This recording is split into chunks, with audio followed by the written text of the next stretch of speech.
सत्य और न्याय के राजा। बहुत समय पहले भारत के एक प्राचीन राज्य में राजा वीरेंद्र सिंह शासन करते थे।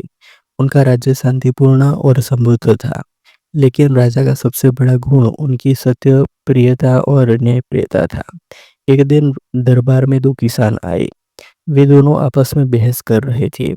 पहला किसान जोर देकर कह रहा था कि महाराज, यह जमीन मेरी है। मैंने ही इसे वर्षों से सींचा और संभाला है। दूसरा किसान भी जोर देकर बोला, नहीं, यह जमीन मेरे पूर्वज की थी।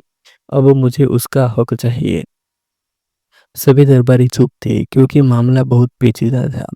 राजा वीरेंद्र सिंह ने गहरी सांस ली और बोले, मैं स्वयं इसका न्याय करूंगा, लेकिन सच्चाई जानना आवश्यक है।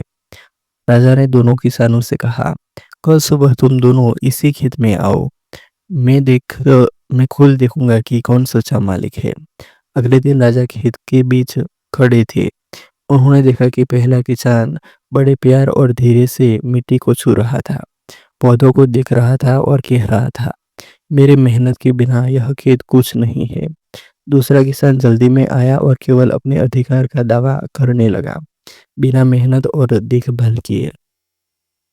राजेंद्र राजा वीरेंद्र सिंह मुस्कुराए और बोले, सच्चाई वही है जो मेहनत, लगन और प्यार में छुपी हो। यह खेत उसी का है जिसने इसे जी जान से संभाला। सभी लोग हैरान रह गए। किसान भी समझ गए कि सच्चा मालिक वही है जो जिम्मेदारी और प्यार से काम करता है, केवल दावा करने से नहीं। राजा ने यह भी कहा, राज्य में न्याय वही सबसे बड़ा हथियार है। ताकत और संपत्ति किसी को भी असली न्याय नहीं दिला सकती। और उसी दिन से राजा वीरेंद्र सिंह की न्यायप्रियता की कहानी पूरे राज्य में फैल गई।